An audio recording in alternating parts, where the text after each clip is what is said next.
The questions. Has Pochettino or Nagelsmann impressed you more so far, Nathan? Ooh. I will go for Pochettino because I think most people were probably like respectful of the job Nagelsmann was doing. I don't think they entered this tournament anywhere near favourites or anything. But I think most of the stuff that I've seen about Pochettino in the build-up to the tournament wasn't necessarily positive. I think, he didn't seem to have a true connection with the players, with the media and so on. And there was a lot of criticism. I saw a lot of negative reactions to things he was saying, things he was doing. So for them to now be in a position where today, I think after the game the other day, he was saying how like, I'm not American, but in that moment when the final whistle went, I felt real pride, real passion and things like that. That's some sort of like story arc there. So I think I'll go for Pochettino. Oh, absolutely, Pochettino. I mean, they've played some great football, the US. They had a difficult second half against Australia, but they dominated the game for long periods. They were excellent in the first game, so he has to take all the credit. And Nagelsmann is getting a tune out the Germans just about, I would say. Still not as good as they should be. Okay. Penny for Arne Slot's thoughts. Isak and Gakpo have been good this tournament. Yes. Isak probably wasn't fit enough to play all of last season, and there's nothing, you can't play a player that's out of form and not fully fit. So that was a difficult one for Arne Slot. Gakpo had the freedom of the park today in the 1v1s against Sweden. He was absolutely outstanding, scored a couple of goals, looked dangerous every time he got the ball. He was quick when he went down the outside. So, yeah, I don't think Arne Slot will be looking at those two players and thinking a great performance that they put for Liverpool last year. Yeah. Who goes further, Germany or Netherlands? Cracking question. I think I'll lean Germany for now. I like the fact that they scored that many goals, the 7-1 in the first game, but I also like the fact that they went toe-to-toe with Côte d'Ivoire, Ivory Coast. Côte d'Ivoire. I like the fact they went toe-to-toe with them today and came up with a win whilst pushing on and having a lot of joy with that. So, yeah, I'll say Germany. Why is he looking at me for African pronunciations? Listen, you're the commentator. Okay. And I work with Derek Ray, so yeah. We've even heard a little Vincent from... Oh, you haven't heard Vincent, let me tell you. Vincent Compagnie. Oh, Vincent. Oh, Vincent sorry. Compagnie. Vincent Compagnie. Yeah. Now, that, as you know, that wouldn't be me. I feel like I've heard your voice somewhere before, by the way. Just can't think where. Yeah. Maybe you're the right person to look to for this, yeah. What was the question? Do you get the glare from Derek if you say Vincent? Oh, absolutely, yeah. He won't work with me again if I do. He's a taskmaster, old Derek. Yeah, what was the question? Who the goes Netherlands further, Germany or Netherlands? I'm going to go for the Netherlands. Ooh. I don't think Germany at the moment are performing well, and they're going to have to get their key players playing well and in form quickly. Otherwise, they're going to struggle in the last 16, I would say. Robbo, this is the fourth time that Rafinha has suffered from a muscle injury in the last 12-month period.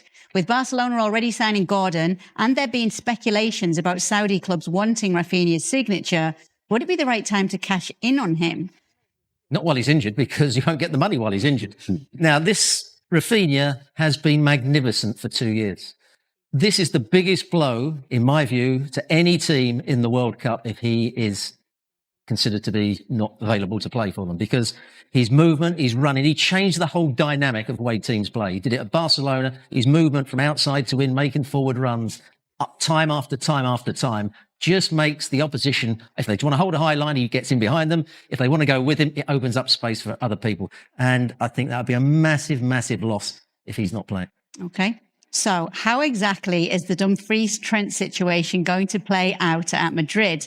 Mourinho is not one to mess around. I could even see Trent going back to Liverpool on loan. I'll put that to you first, Robbo, given that you do a lot of Real Madrid commentary. I'm afraid I'm not a particular fan of Alexander-Arnold. I know he's good on the ball and he can pick a pass out, but if you're playing right back, not so much in many of the La Liga games where he can get forward and deliver crosses and play passes and all.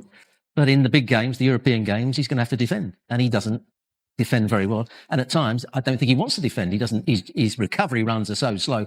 Dumfries is a better athlete. I think he delivers more dynamism when he gets forward. So I would say Dumfries gets in the side, and I think Alexander-Arnold may struggle.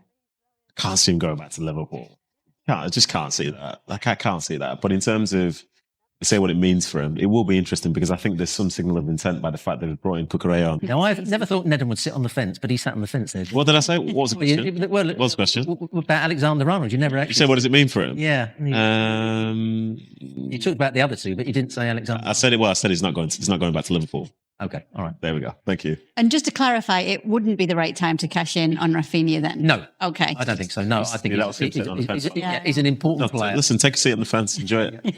Nadem, did Kay force you to be in the picture with the Arsenal congratulations cake for winning the league? That was a dark time, which I had completely forgotten about. What, 2 days ago?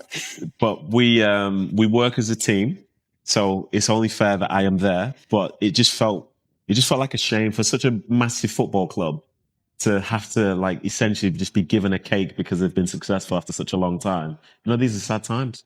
But Kieran came over, he had his nice moment, and I like my co-workers, so I'll be involved in any picture, but I disavow the cake itself. Now, when he was going to cut the cake and talking about, did he talk about Arsenal's wheat?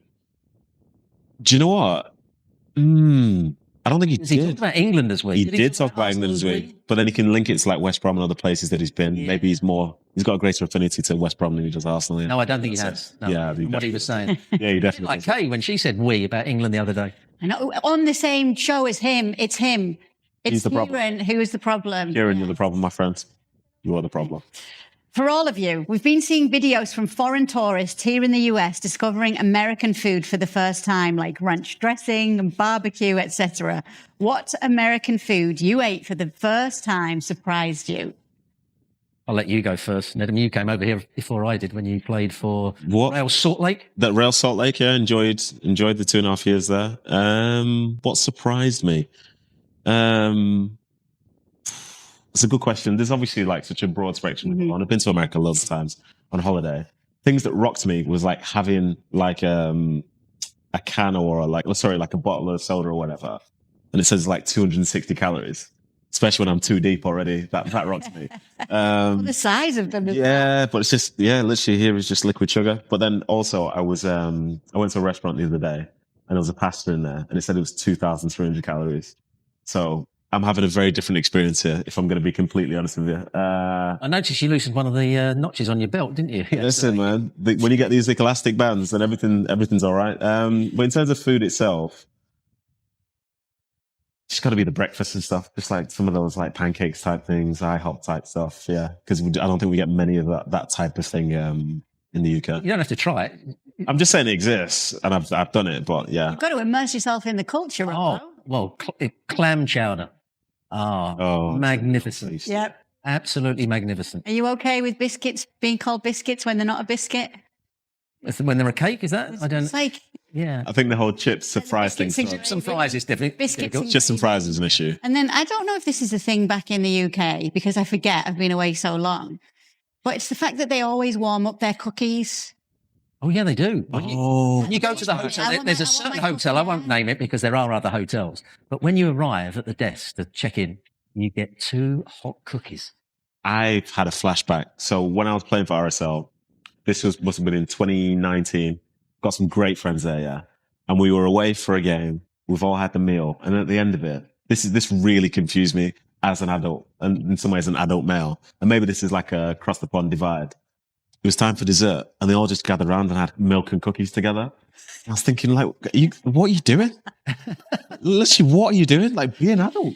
But they were all doing it and I was the outsider for not wanting to have milk and cookies with my friends. Get involved with the milk and cookies. Absolutely not. As a grown man with children, I'll leave that to the children. A corn dog, if you had one of those. And I will not be having one of those either now. Yeah. A Twinkie. I don't know what you're talking about. No. Are they not the ones that last forever or something? Yes, I think so. Yeah, I think it would survive an apocalypse. Yeah, I'm not having that either. Yeah, probably best to stay away from those.